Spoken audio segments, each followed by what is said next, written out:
Parents et amis, avec Gilles Parent.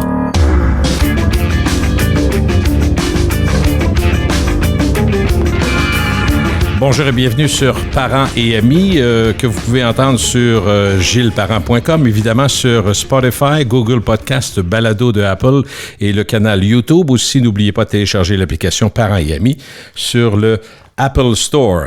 Mon invité est une spécialiste de l'analyse du système politique américain. Elle est politologue et journaliste basée à Washington pendant près de 30 ans. Marie-Christine Bonzon a été journaliste à Voice of America et à la BBC. Elle a couvert des mandats de 5 présidents américains: George Bush père, Bill Clinton, Bush fils, Barack Obama et Donald Trump. Aujourd'hui, elle est de retour en France où elle décrypte la politique américaine et les politiques des États-Unis pour les médias français et internationaux. Bonjour Marie-Christine Bonzon, comment allez-vous? Bonjour, je vais très bien et vous? Oui, je regardais le pedigree, votre feuille de route. Vous avez commencé très jeune, je présume. Oui. En fait, j'ai commencé la radio très très jeune, c'est le cas de le dire, puisque j'avais commencé la radio à l'âge de 17-18 ans à peu près. Quand même. Ici en France, quand les radios libres se sont créées, ce qu'on appelait les radios libres à l'époque, c'est-à-dire quand le président François Mitterrand a libéré, entre guillemets, ou mis à la disposition de radios privées, associatives pour l'essentiel, et puis ensuite commerciales, la bande de l'AFM, de la modulation de fréquence, qui avant en France était réservée aux communications des forces armées. Absolument. Effectivement. Puis d'ailleurs, plusieurs changements dans la communication, même ici en Amérique, qui ont été faits liés à la guerre. On devait baisser la puissance de moitié. Moi, j'ai vécu ça quand j'ai commencé la radio. Le soir, on devait les patrons de diffusion, c'était une vieille règle de guerre pour les communications transatlantiques. On demandait à toutes les radios nord-américaines de baisser leur puissance. Ça a duré longtemps, effectivement. Aujourd'hui, on est ailleurs, mais il y a eu effectivement beaucoup d'influence. Écoutez, Marie-Christine, d'une certaine façon, je riais parce que je me disais, bon, vous êtes dans un genre de retraite active, c'est tout ça que je pourrais dire? Ou? Retraite très active. Très active, dire. Oui, effectivement.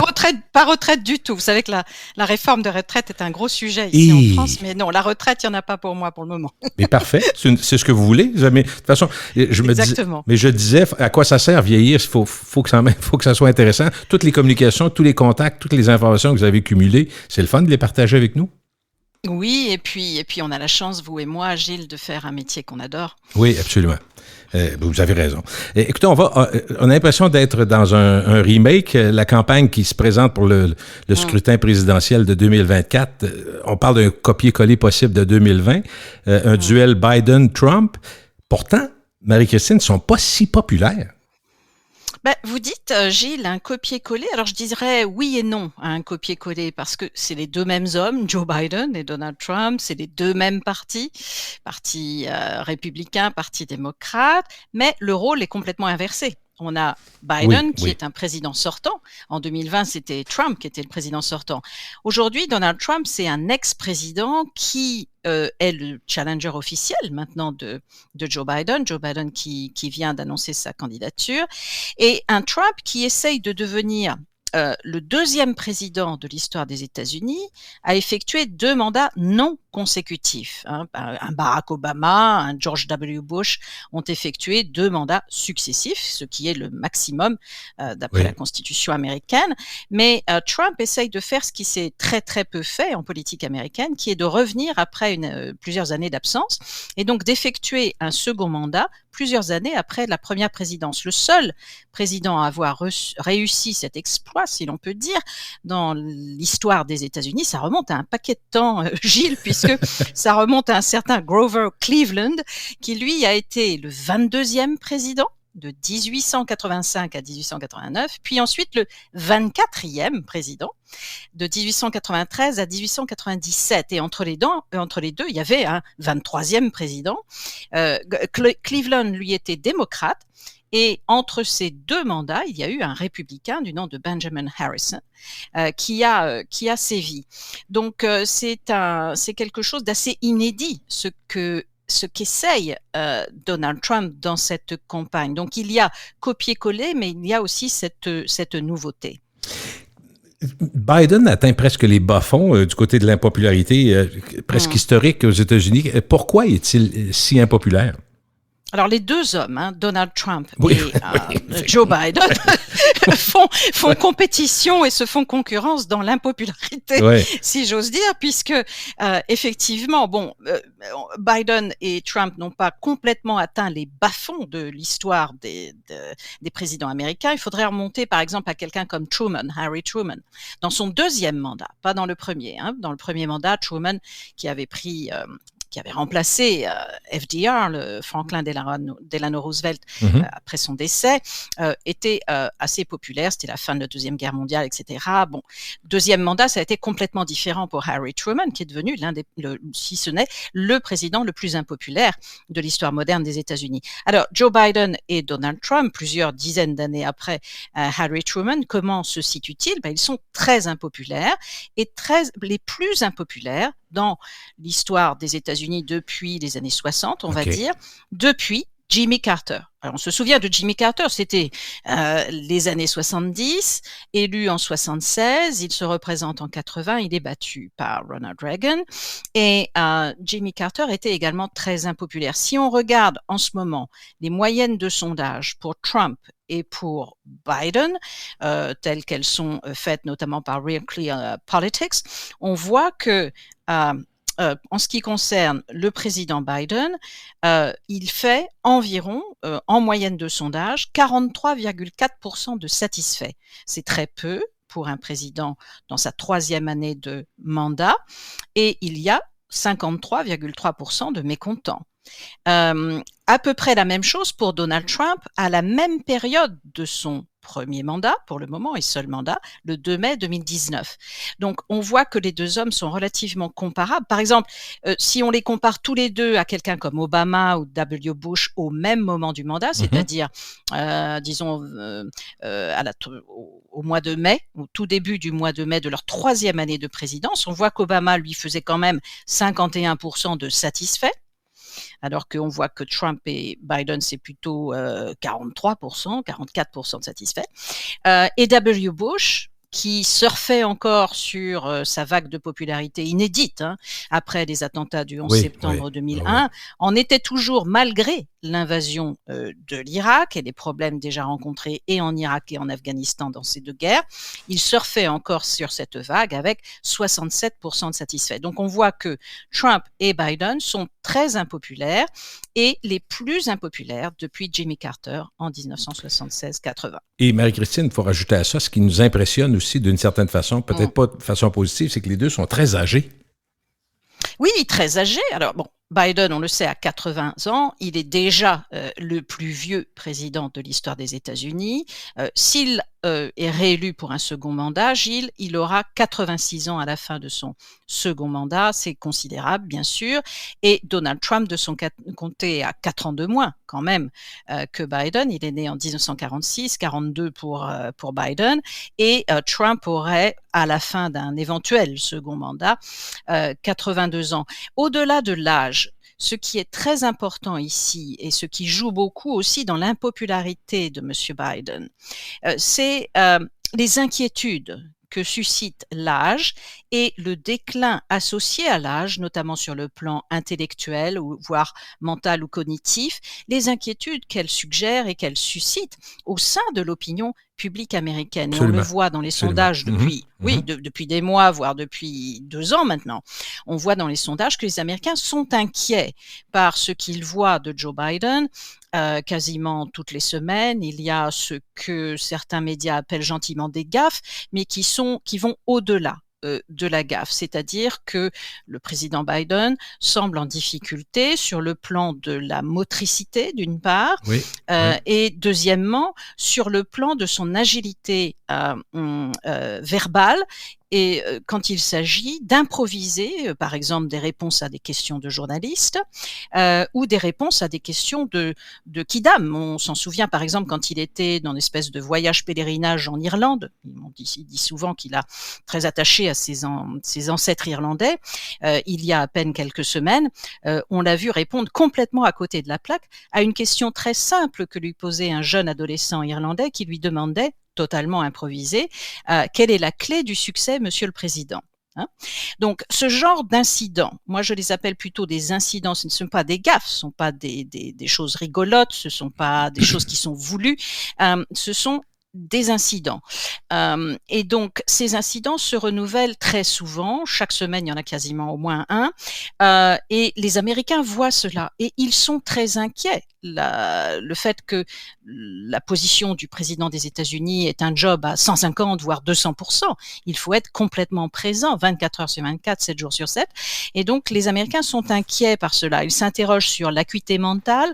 Et donc, de ce fait, ces problèmes d'âge, enfin en tout cas la situation de l'âge des deux candidats, Trump et Biden, et les conséquences de l'âge, et de l'âge qui progresse bien sûr, puisque évidemment ils iraient jusqu'à 82 ans, 86 ans s'ils étaient élus pour un second mandat, la progression éventuelle d'un déclin suscite l'inquiétude et donc remet au goût du jour ces questions quant à l'importance d'avoir un candidat qui ait toute son acuité mentale, un candidat qui prend effectivement les décisions au sein de son administration, et on sait que par des sources anonymes, bien sûr, à Washington, on sait qu'il y a de nombreuses interrogations parfois au sein des cercles politiques quant à qui prend les décisions au sein de l'administration Biden. Est-ce que M. Biden est en capacité véritable de prendre toutes les décisions et d'assumer ces décisions? Et puis, bien sûr, il y a l'autre question qui va être très importante dans cette campagne présidentielle, c'est le colistier ou la colistière, c'est-à-dire la personne qui assumerait le rôle de vice-président au cas où M. Biden ou M. Trump étaient réélus. Donc, toutes ces questions qui, avant, étaient des questions d'école, hein, je dirais, du fait de la présidence de M. Biden au cours des 3 dernières années maintenant, et de ce que voient les Américains de M. Biden et de sa performance, si vous voulez, notamment intellectuelle, eh bien, cela renvoie à ces questions qui, d'école, sont devenues des questions existentielles quasiment. Et elles le seront dans cette campagne. Est-ce qu'on peut penser sur ce plan-là, le plan de la perception du grand public sur l'assurance relative de M. Trump par rapport à M. Biden? M. Trump a l'air un peu plus vigoureux, il est un petit peu plus jeune, il n'a pas l'air d'avoir ces difficultés-là, ces ratés-là. Est-ce que cet élément-là peut influencer le vote? Ou si la position démocrate et républicaine va être au-delà de ça? Alors, je ne crois pas qu'il y ait un seul électeur purement démocrate qui voterait pour Trump parce qu'il pense que Trump va être plus vigoureux sur le plan intellectuel. Ce serait toute une avancée. Je ne crois pas qu'on soit encore dans ce type de scénario dans la politique américaine où les gens peuvent changer de camp sur des sujets importants comme celui-là, mais des sujets quand même nouveaux, si vous voulez. Oui. Certes, effectivement, si on met les deux hommes, je dirais, en split screen, hein, avec un écran de télévision coupé en deux, effectivement, et qu'on voit l'un et l'autre parler, l'un et l'autre répondre à une interview, une conférence de presse, etc. Effectivement, on constate que M. Trump, c'est peut-être l'apanage d'en avoir que 76 ans contre 80 ans, et est plus vigoureux et physiquement et mentalement, c'est indiscutable. Bon, maintenant, effectivement, M. Trump a d'autres tares. Pour revenir à votre question de tout à l'heure, pourquoi le président Biden est-il si impopulaire? Alors, il y a plusieurs facteurs qui jouent. C'est un faisceau de facteurs, je dirais. Il y a beaucoup de gens qui aiment le président Biden, qui considèrent que M. Biden est quelqu'un qui, de leur point de vue, quelqu'un qui est proche des gens, qui comprend les gens, etc. C'est quelque chose qui revient assez quand on parle avec des électeurs, y compris des électeurs indépendants qui ont voté M. Biden en 2020. Okay. Mais cela dit, aujourd'hui, si on regarde vraiment les chiffres, on voit que sur le plan de la personnalité, et ça c'est le critère opinion favorable contre opinion défavorable, on voit que M. Biden ne réunit que 41,3% d'opinion favorable, hein, donc sur la base de sa personnalité. C'est un peu, si vous voulez, le baromètre épidermique, hein, d'un sondé pour les sondeurs. C'est comparable à M. Trump, qui lui caracole, je dirais, à 39% d'opinion favorable. Vous voyez, donc on n'est pas bien loin, il y a toujours 1 ou 2 points entre ces deux hommes. Il y a quelque chose, si vous voulez, qui ne passe pas dans la personnalité du président Biden.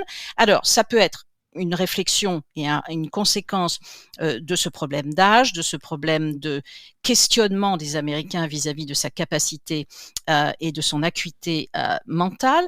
Mais il y a d'autres facteurs. Il y a aussi tout simplement que sur les dossiers, M. Biden est dans le rouge depuis au moins la mi-août 2021, quand il y a eu le désastre du retrait de Kaboul. Si on considère l'économie aujourd'hui, Gilles, Oui. M. Biden fait simplement 37,8% de satisfaits en moyenne de sondage. C'est pas un sondage, c'est pas deux sondages, c'est en moyenne de sondage à l'heure où nous parlons. Sur le plan de l'inflation, car les Américains sont interrogés sur ces deux dossiers séparément, économie généralement et inflation également, plus précisément. 34% de satisfaits seulement dans la lutte contre l'inflation. Vous voyez à quel point c'est très bas.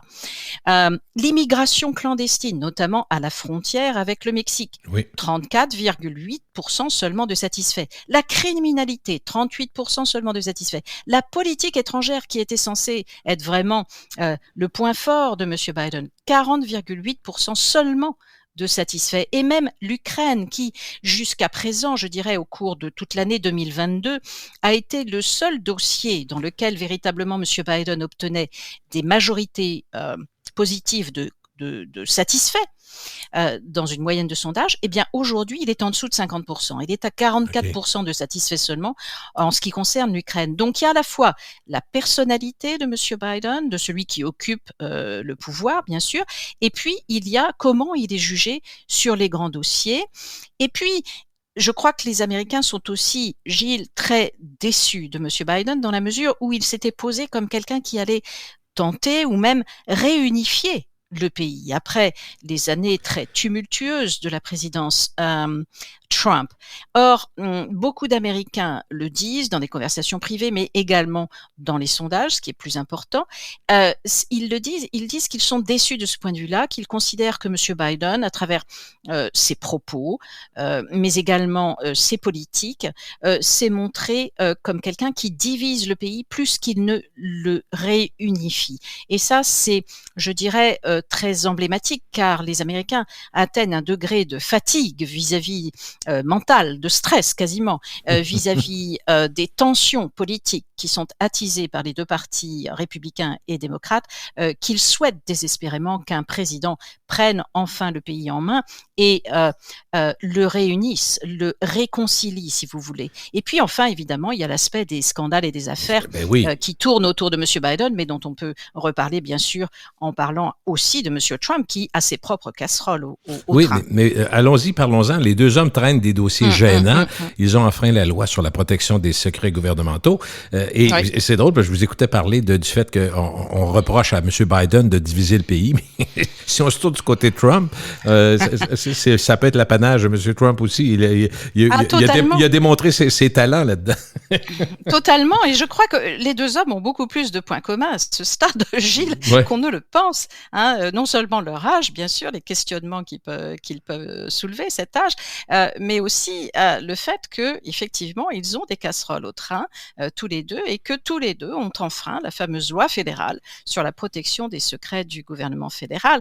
Donc, il y a deux procureurs spéciaux actuellement qui ont été nommés par le ministre de la Justice et c'est silence radio. On parlait de la radio tout à l'heure, silence radio sur le travail de ces deux procureurs spéciaux. Et comme nous sommes en campagne présidentielle, je dirais qu'il est peu probable qu'on entende énormément de choses avant que cette campagne présidentielle ne soit vraiment dans une phase très avancée. Et d'ailleurs, cela suscite le mécontentement non seulement d'une grande partie des Américains, mais aussi du Congrès. Les deux sénateurs démocrates et républicains qui président en ce moment la commission sénatoriale des renseignements, Gilles.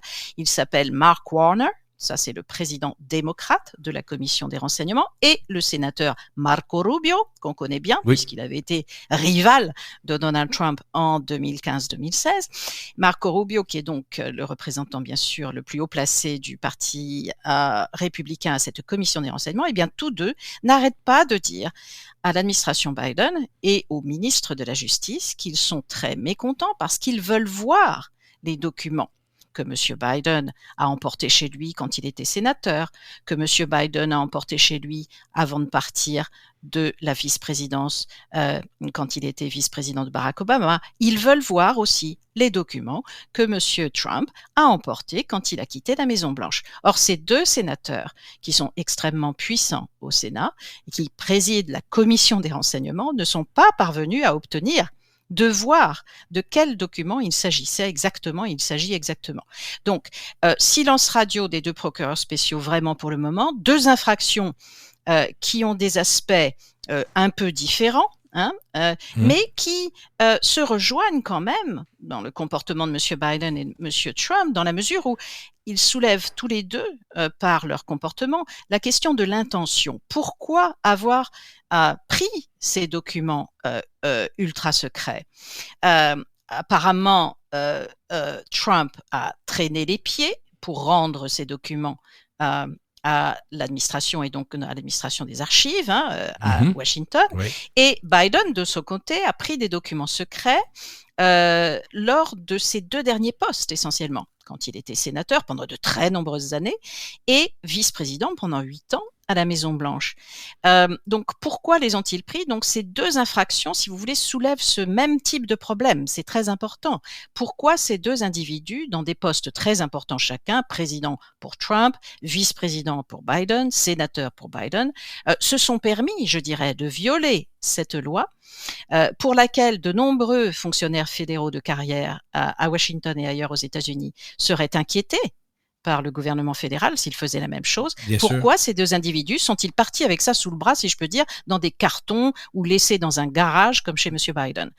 C'est la question de l'intention et du motif.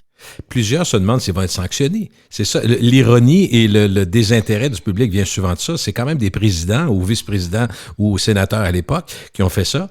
Et encore là, quand on veut éviter de penser qu'il y a deux lois ou deux façons de traiter le peuple en général et les gens qui sont plus élevés en société, c'est deux poids, deux mesures. Oui, c'est ça. Il y a plusieurs personnes. Oui, à l'heure où nous nous parlons, et je connais des fonctionnaires fédéraux à Washington, à l'heure où nous nous parlions, il y a des gens qui s'interrogent fortement là-dessus, justement, sur le deux poids, deux mesures. Je veux dire, il y a des fonctionnaires fédéraux qui, pour le simple fait d'avoir embarqué un document le soir pour aller le lire chez eux ou je ne sais quoi, se sont retrouvés dans des problèmes pas possibles avec leurs propres responsables, et certains sont allés en prison.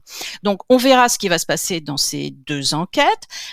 Pour le moment, pas d'informations majeures sur le conduit de cette enquête et évidemment, la campagne présidentielle va être un facteur très important, comme je le disais. Oui. Est-ce que ces deux procureurs spéciaux vont, je dirais, non seulement faire fi du deux poids, deux mesures, mais également vont faire fi du contexte politique et électoral, dans quelque sens que leurs découvertes vont.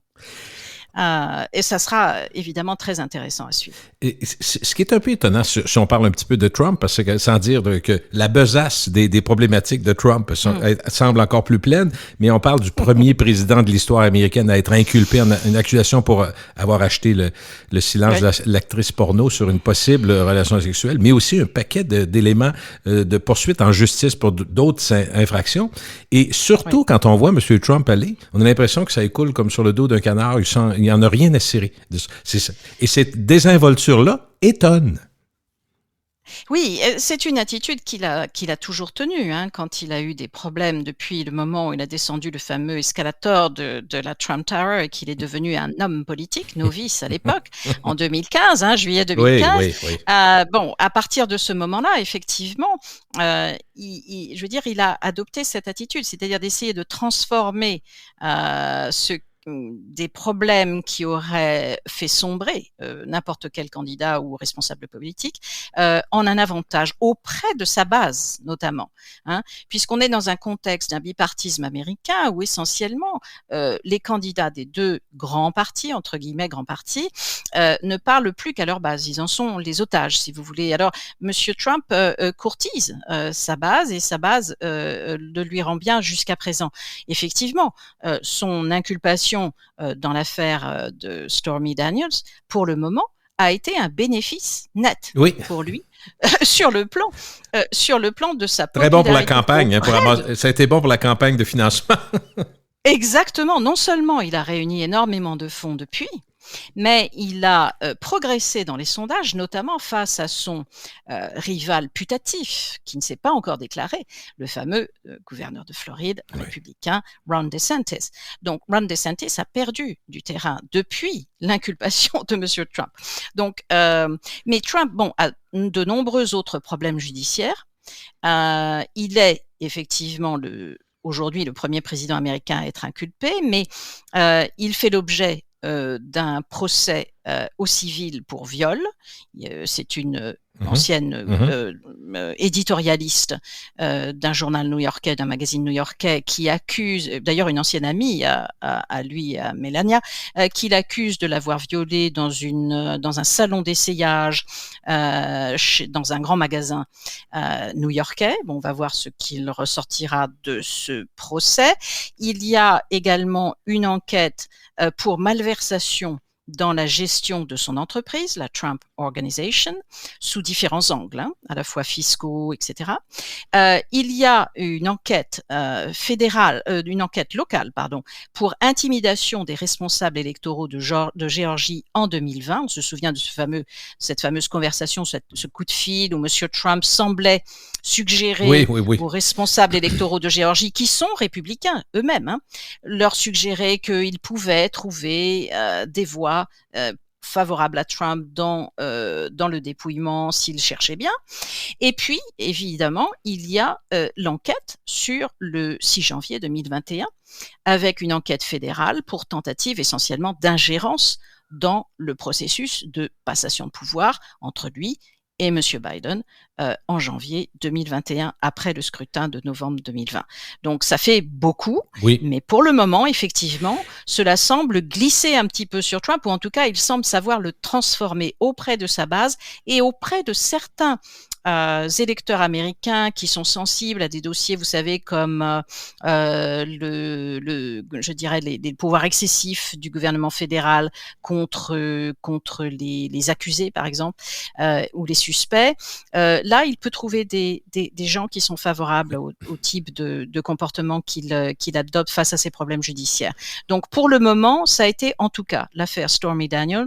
Et alors, apparemment, il n'est pas censé se représenter devant le juge dans cette affaire d'ici plusieurs mois.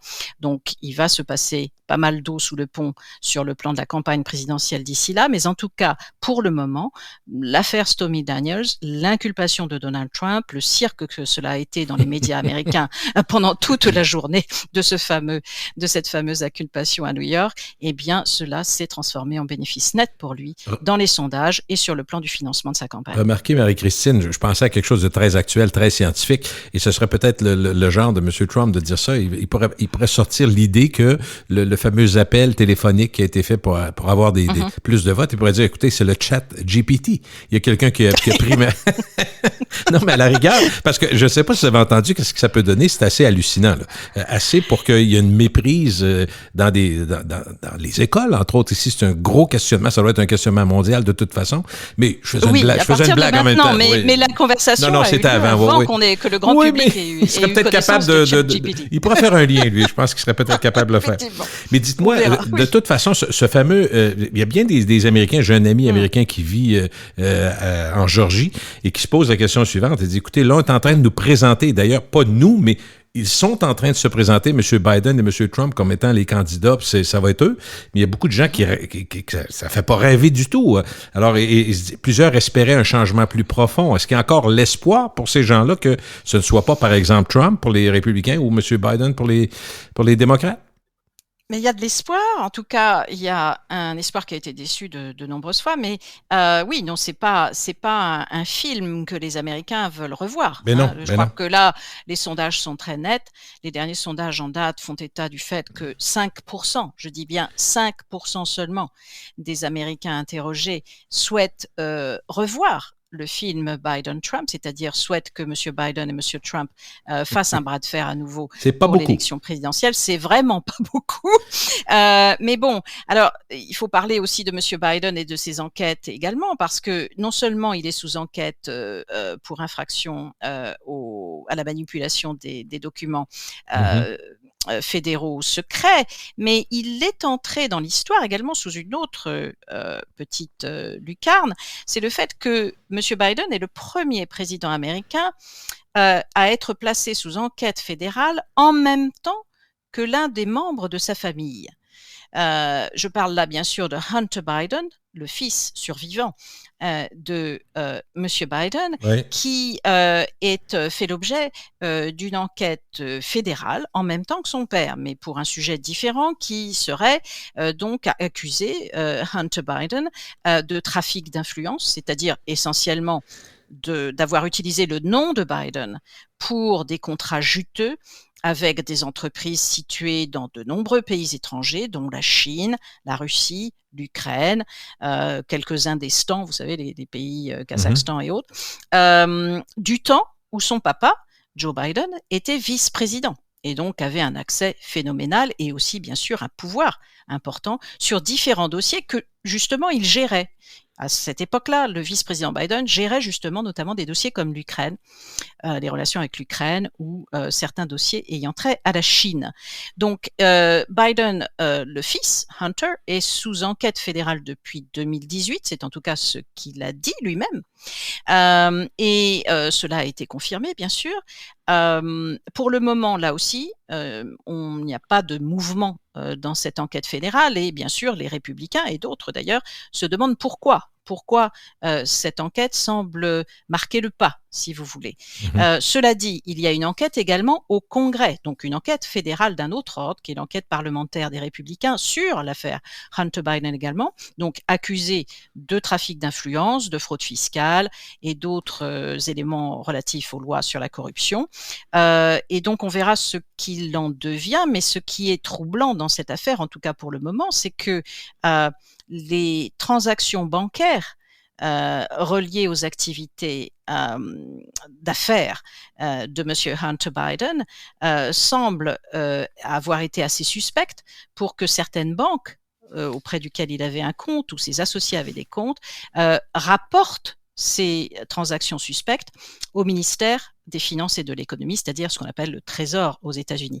Et les républicains qui enquêtent en ce moment au Congrès ont finalement obtenu du Trésor, qui a traîné les pieds de nombreux mois là-dessus, a finalement obtenu que le Trésor américain, c'est-à-dire la ministre des Finances et de l'Économie de Joe Biden, qui s'appelle Janet Yellen, accepte de donner au Congrès les transactions financières et les rapports de suspicion de transactions financières. Et on sait que c'est très important aux États-Unis depuis les attentats du 11 septembre 2001. Dès que vous avez une transaction bancaire internationale de plus de $10 000, s'il y a vraiment des suspicions, les banques sont obligées de les rapporter. Mais que la famille Biden et Hunter Biden aient récupéré 150 transactions suspectes bancaires, c'est tout à fait inhabituel. Je veux parler de la partisanerie radicale qui semble de plus en plus ancrée dans le paysage politique américain. Les nombreuses violences presque quotidiennes aux États-Unis ramènent constamment à l'avant-scène le contrôle ou, Marie-Christine, le non-contrôle des armes à feu. Et oui, les armes à feu. Oui, effectivement. Faut en parler parce que les citoyens en ont assez, et ça, ils le disent, et c'est de plus en plus tonitruant. On le voit dans la rue un peu partout aux États-Unis. La peur constante, les différents États. Le problème, c'est que les États américains, le problème, pour certains moments, c'est un plus, mais dans ce cas-ci, je pense que c'est négatif. Et les États américains n'ont pas les mêmes plans de solution, mais vraiment pas. Là. Ça varie beaucoup parmi les États. Oui, comme beaucoup de choses aux États-Unis, comme on le sait bien, Ouais. un pays fédéral, et que ce soit des lois électorales ou les lois sur les armes à feu, elles varient énormément d'un État à l'autre, voire d'un État voisin à l'autre. Par exemple, absolument. Les lois de Californie sur le contrôle des armes à feu n'ont rien à voir avec celles de l'État voisin d'Arizona, par exemple. Non. Mais quand on parle de violence par arme à feu aux États-Unis, on le sait bien, on parle de deux phénomènes. On parle de ce que les Américains appellent des mass shootings, c'est-à-dire des tueries, des fusillades où un individu ou plusieurs, le plus souvent un seul individu, arrive et tire sur tout ce qui bouge, dans une école ou ailleurs. Et donc là, au 28 avril, il y a eu plus de ces tueries aux États-Unis que de jours écoulés dans l'année.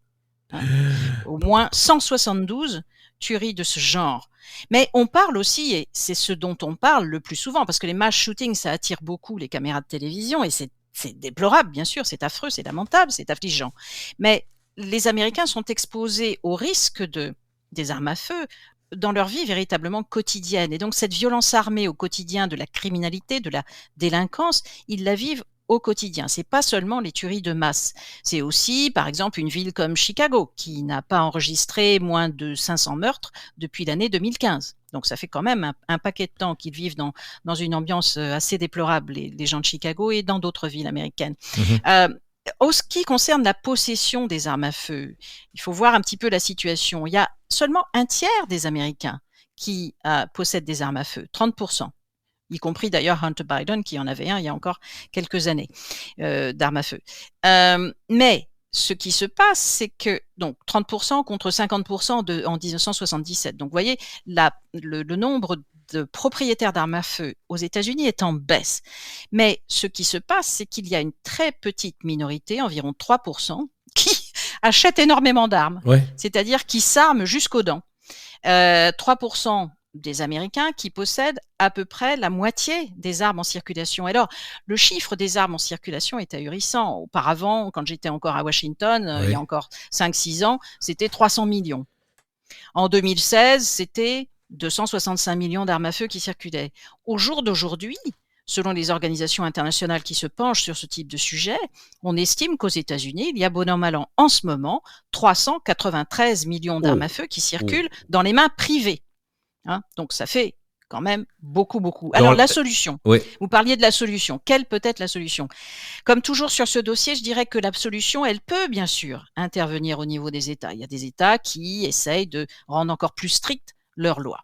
Mais elle est essentiellement au niveau fédéral, parce que c'est un problème fédéral. Vous pouvez avoir un État comme la Californie où les lois sont relativement strictes, et vous passez la frontière, vous allez vous fournir en arbre en Arizona, et vous revenez en Californie. Donc, je veux dire, on peut avoir des lois locales, comme dans d'autres dossiers, je veux dire l'avortement, tous les autres dossiers. Mais si on n'a pas au niveau fédéral un programme véritablement de lutte contre le fléau de la violence par arme à feu aux États-Unis, on n'aura pas de solution. Alors, en juin dernier, le président Biden a promu et a signé une loi qui est bipartisane, qui a obtenu le soutien de plusieurs républicains, tant à la Chambre qu'au Sénat, et qui vise à renforcer le contrôle des armes à feu. Et c'était quand même important, puisque c'était la seule loi, disons, relativement significative depuis 1994. Mais c'est une loi qui reste quand même aux entournures du problème. Cette loi ne répond pas du tout aux aspirations du peuple américain. Qu'est-ce qu'il dit, le peuple américain? 87% des Américains veulent que, quand vous achetez une arme à feu aux États-Unis, tout le monde, quelle que soit cette personne, tout le monde voit ses antécédents judiciaires vérifiés, ce qui n'est pas encore le cas. 81% veulent que le niveau de l'âge légal pour acheter une arme à feu soit relevé à 21 ans. 80% veulent que la santé mentale de celui ou de celle qui veut acheter une arme à feu soit vérifiée. Est-ce qu'il a des antécédents à caractère mentaux? Et 61%, vous noterez que c'est nettement inférieur, 61% souhaitent que les fusils d'assaut et les armes semi-automatiques soient interdits. Donc, on a ça. Et quand on prend la loi de juin dernier, il n'y a rien de tout ça là-dedans. Non, il y a plusieurs centaines de millions qui sont donnés aux États pour essayer de renforcer le contrôle des fous, des dingues qui traînent et qui veulent acheter des armes, certes, etc. Mais je veux dire, c'est aux entournures du problème. La solution miracle, entre guillemets, la solution définitive éventuellement, ça serait évidemment l'abrogation du deuxième amendement à la Constitution, mais ça n'est pas possible. On a le temps de mourir 15 fois, là. Voilà, exactement. Donc, l'autre solution, en tout cas une partie de la solution, ça serait un programme national de rachat d'armes. qui se passe régulièrement aux États-Unis, comme dans des villes de Washington, au niveau local, au niveau du comté, etc. On voit des programmes comme ça où les gens viennent rendre des armes ou donner des armes ou se débarrasser d'armes auprès des autorités municipales, par exemple, ou les voir se racheter. Ils obtiennent, je sais pas, $50 contre un pistolet ou je ne sais quoi. Bon, ça marche. Je veux dire, à chaque fois qu'il y a eu ce type de programme dans la capitale américaine, ça a très bien marché.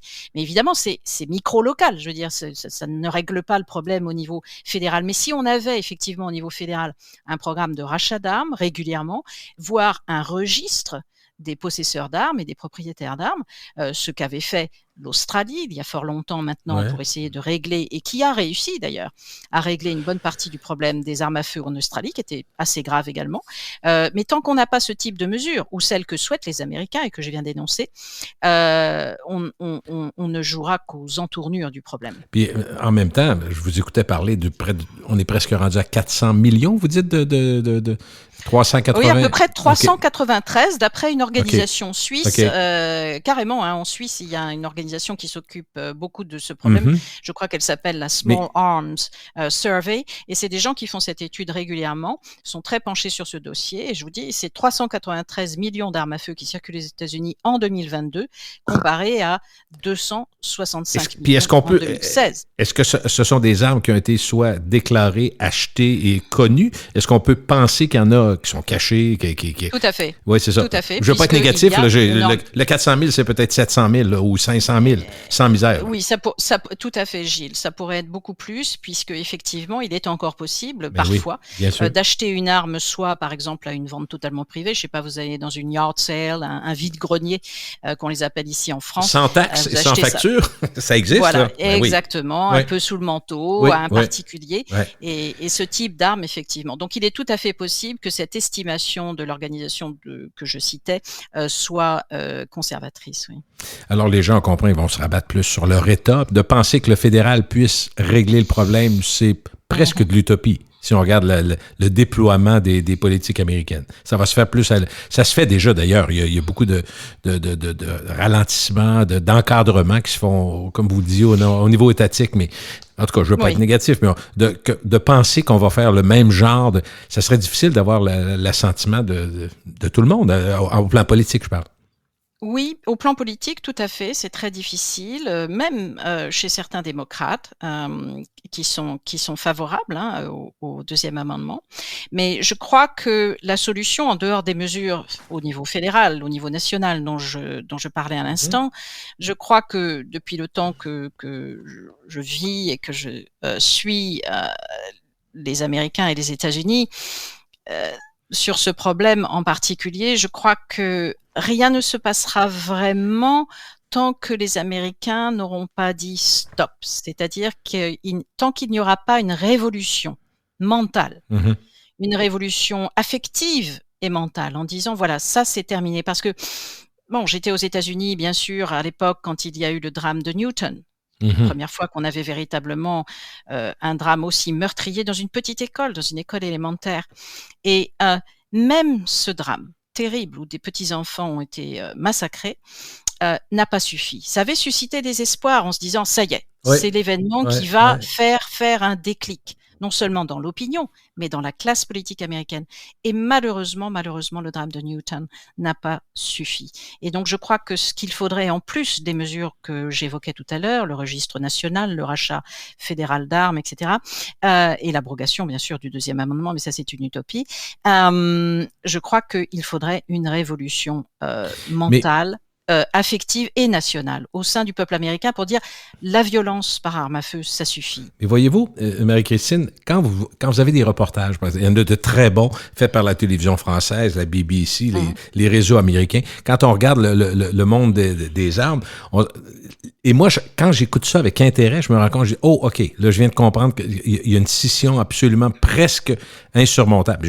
Comme je vous dis, je ne veux pas être négatif. D'abord, je ne suis pas citoyen américain, c'est pas moi qui va décider. Mais quand on explique, par exemple, qu'il y a eu une tuerie parce qu'il y a trop d'armes, les gens en ont dans le coffre à gants, ils en ont dans leur voiture, ils en ont sous le banc en avant, sous le banc du passager. Bon, on explique. D'autre part, tu as des gens qui vont arriver, des citoyens, là, pas juste des politiciens, des citoyens qui vont dire, justement, le problème, c'est pas ça, c'est qu'il faudrait que tout le monde ait des armes pour qu'on puisse se défendre, au lieu d'être là et à se faire tirer à bout portant. Quand tu as les deux écoles de pensée circulent, je vous dis pas qu'il y en a une qui est mais ça explique la scission et la différence, j'allais dire la radicalisation des positions sur ce sujet-là qui est quand même d'actualité. Comme vous dites, il y a des meurtres à tous les jours, là, et puis il y a des tueries presque à chaque semaine.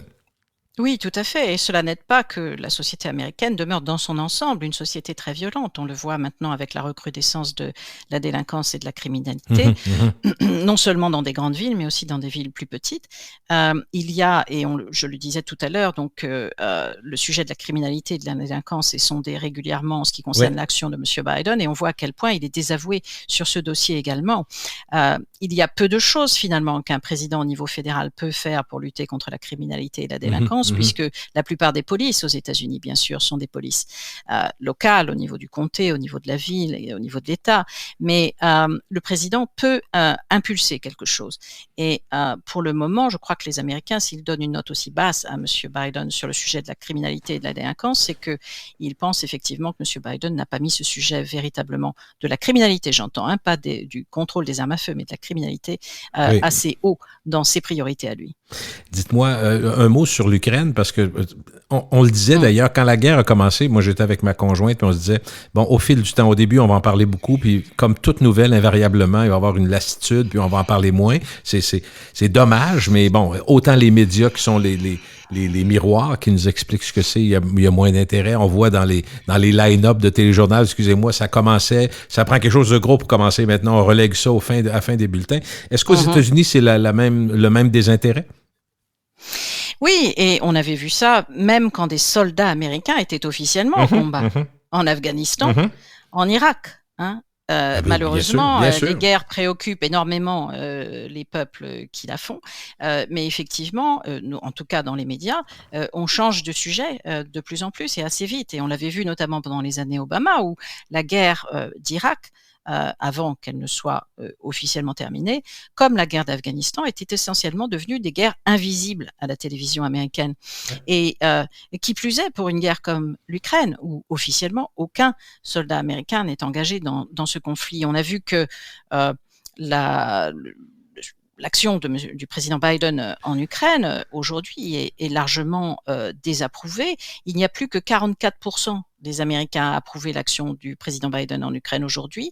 C'est en baisse considérable par rapport aux mois qui ont suivi l'invasion de la Russie. Est-ce que c'est le reflet justement du fait que cette guerre a en grande partie disparu des écrans, en tout cas des écrans que regardent le plus les Américains? C'est une question. Mais en tout cas, 51% des Américains sont aujourd'hui mécontents de l'action de leur gouvernement en ce qui concerne la guerre en Ukraine. Et je crois que les raisons sont variées. C'est que beaucoup d'Américains considèrent que le coût financier est trop important de cette guerre. Deuxièmement, ils considèrent, pour l'avoir lu et entendu de leurs propres responsables au Pentagone, que cette guerre commence à réduire un petit peu trop l'arsenal américain, notamment en termes de munitions et autres approvisionnements pour le Pentagone.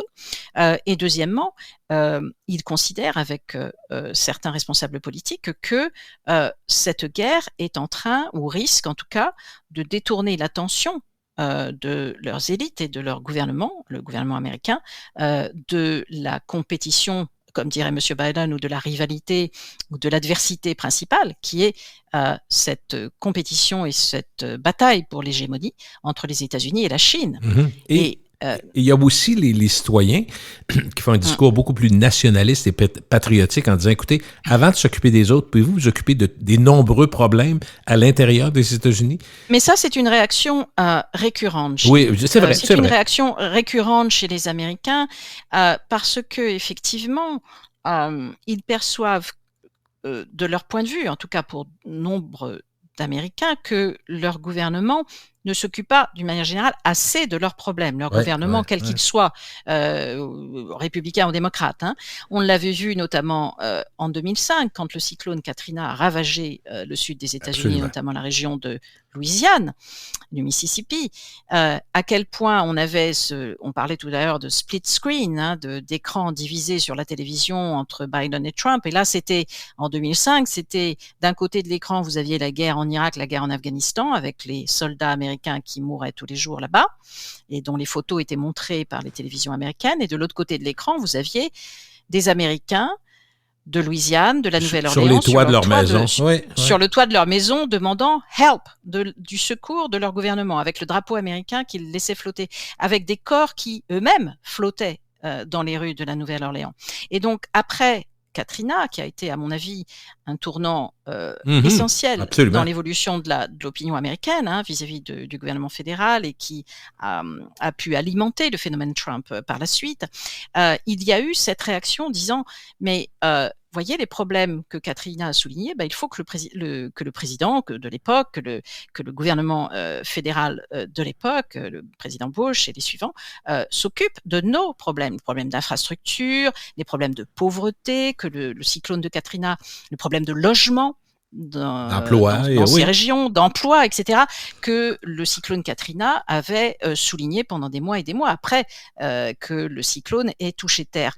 Donc là, effectivement, dans le contexte de la guerre en Ukraine dont vous parliez, effectivement, on a ce type de réaction à nouveau, c'est-à-dire que beaucoup d'Américains voient ce qui se passe à la frontière sud avec le Mexique, avec des entrées records historique d'immigrés clandestins aux États-Unis, plus de 2 millions l'an dernier. On a vu à quel point tout à l'heure je disais que M. Biden est impopulaire sur le dossier de l'immigration et ils font la relation et se disent l'argent qu'on dépense par exemple en Ukraine, peut-être qu'on pourrait le mieux l'utiliser en recrutant des agents de la police des frontières ou je ne sais quoi. On sait que M. Biden vient d'annoncer qu'il va envoyer 1500 soldats américains à la frontière avec le Mexique parce que la police des frontières est débordée.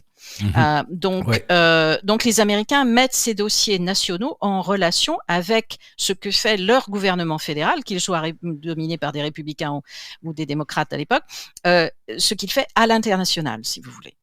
Dites-moi en terminant, Marie-Christine, si on se projette en 2024, est-ce que Joe Biden, lui qui est président en titre, part avantagé sur M. Trump? Oui.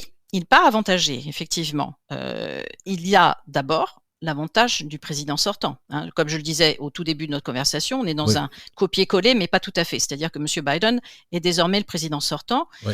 C'est différent de 2020 où c'était M.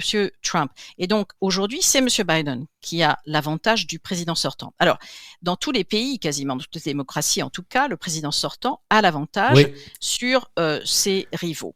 Cela dit, aux États-Unis, l'avantage du président sortant, ce qu'on appelle the power of the incumbency, est plus important, parce que c'est un régime plus présidentiel, parce que évidemment le poste de président des États-Unis est toujours en vue, toujours sur les caméras, etc. Donc, pour essayer de sortir un petit peu des chiffres là-dessus, je dirais que d'après les études de sciences politiques, on estime généralement que l'avantage du président américain sortant est de 2 contre 1. Quand même. De 2 contre 1. Quand même. Si on étudie notamment les élections qui ont eu lieu entre 1788 et 2004, donc ça couvre pas jusqu'aux dernières élections, mais on estime que c'est 2 contre 1. C'est quand même très important, bien sûr. Et puis évidemment, il a d'autres avantages, Monsieur Biden, parce que lui et son entourage, eh bien, ils contrôlent plus leur parti, le Parti démocrate, que M. Trump ne contrôle le Parti républicain. On sait qu'il y a des divisions dans les 2 grands partis qui dominent la vie politique américaine. Mais pas au même niveau, là, non. Mais des divisions importantes, même sur qui doit être le candidat dans les 2 partis. Mais la figure de Trump au sein du Parti républicain est très controversée, pour les raisons que l'on sait. Et effectivement, on a le sentiment que l'appareil du Parti républicain cherche un autre candidat qui peut-être ferait du Trumpisme, mais sans être Trump. Pour le moment, ce candidat ne s'est pas déclaré. Est-ce Ron DeSantis, est-ce un autre? On n'en sait rien.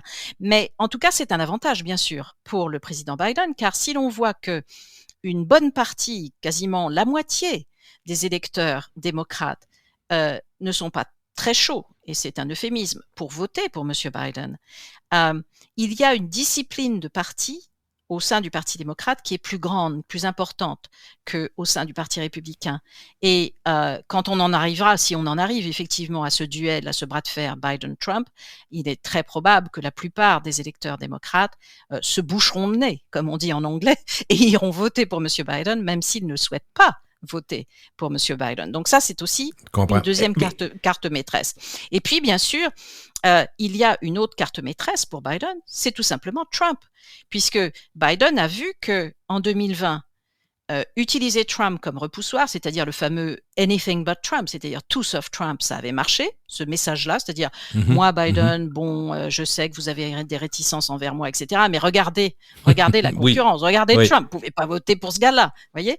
Donc, il a vu aussi que ça marchait très bien lors des législatives de l'an dernier, en novembre 2022, puisque les démocrates ont essentiellement évité une Bérésina qui s'annonçait énorme, d'après tous les éléments qu'on avait, et la marée a tourné, je dirais le sens de l'histoire pour les élections de mi-mandat a véritablement tourné, quand M. Biden a commencé en septembre, début octobre, à utiliser la figure de Trump, a parlé des MAGA Republicans qui étaient des semi-fascistes, a-t-il dit, et a évoqué la figure de Trump.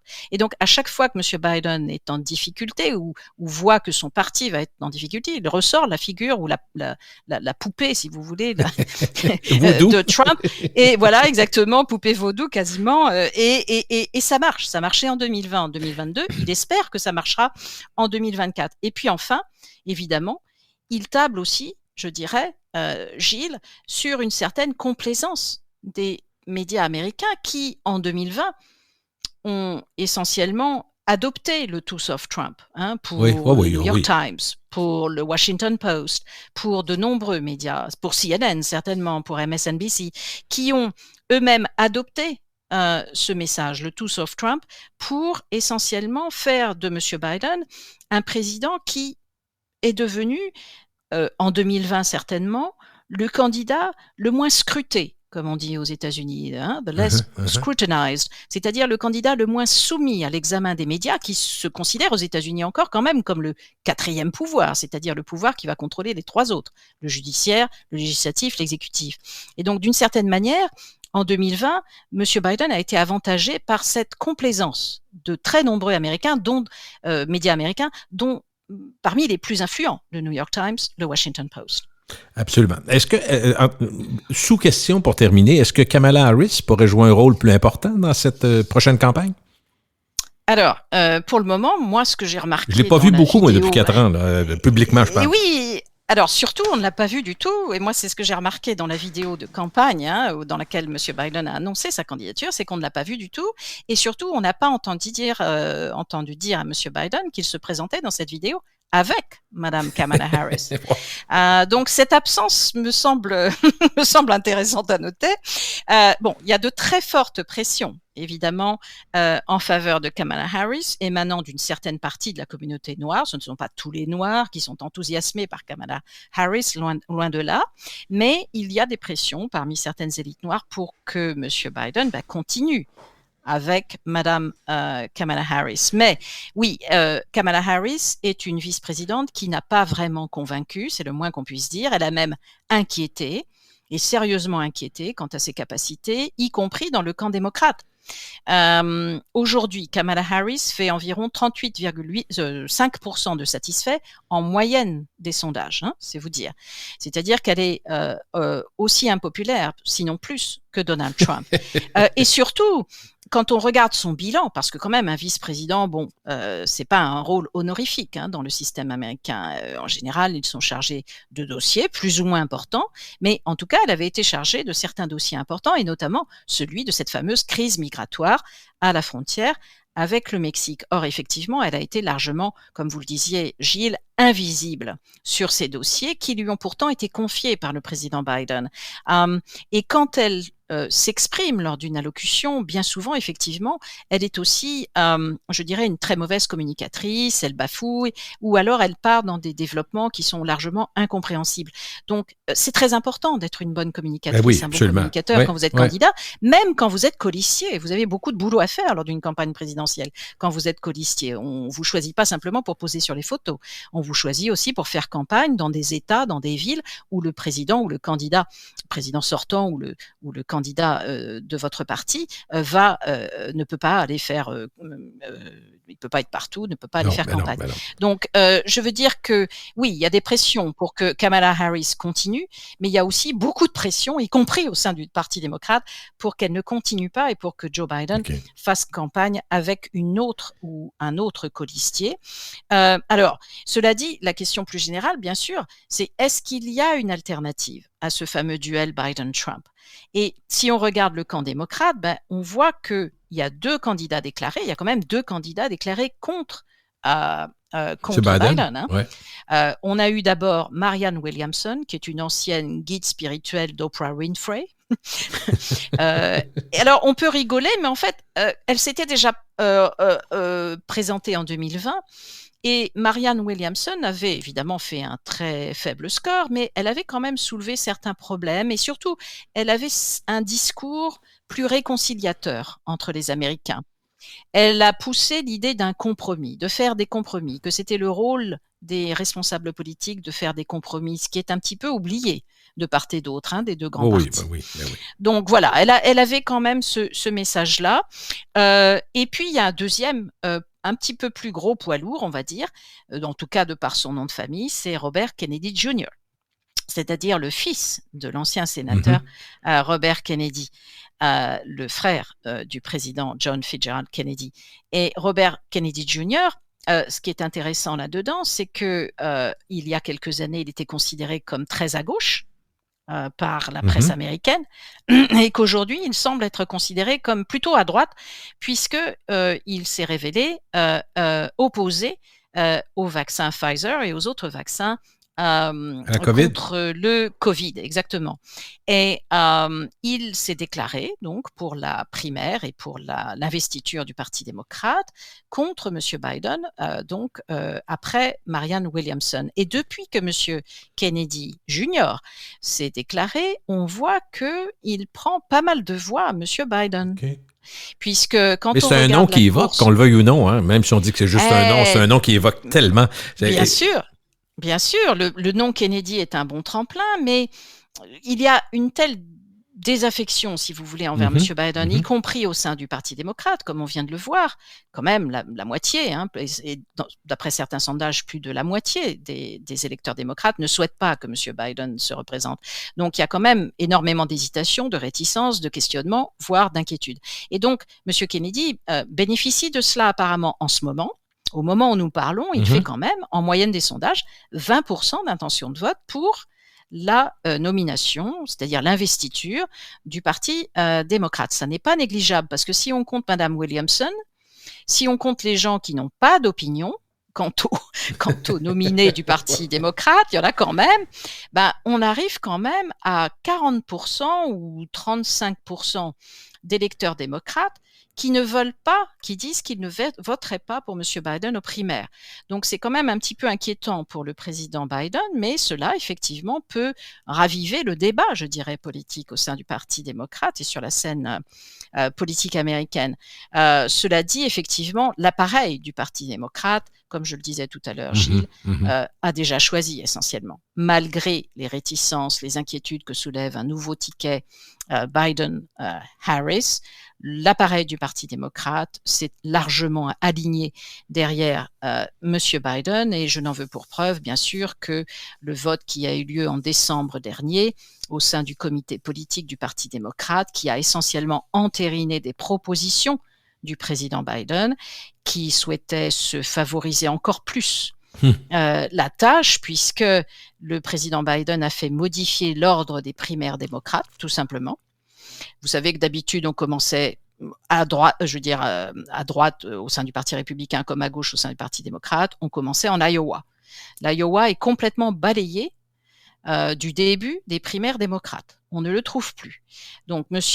Biden avait perdu en Iowa en 2020. Quelle surprise! Et il avait perdu, il avait bien perdu, puisqu'il n'avait pas fini premier, ni deuxième, ni troisième, mais seulement quatrième derrière ses rivaux pour l'investiture démocrate en 2020. Apparemment, ça lui est resté en travers de la gorge, et donc il a demandé et obtenu que l'Iowa soit essentiellement relégué au calendrier grec et que les primaires démocrates démarrent par des États qu'il a remportés en 2020.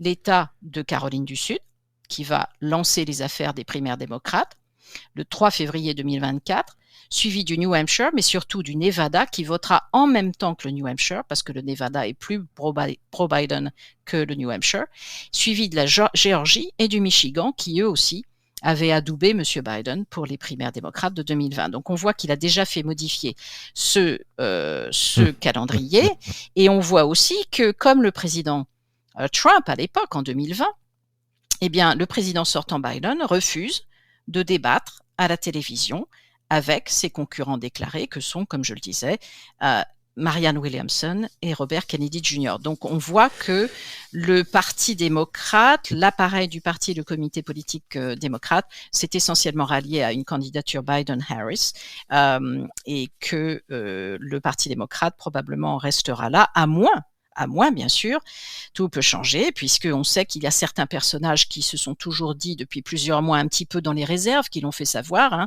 en réserve de la République, si je puis dire.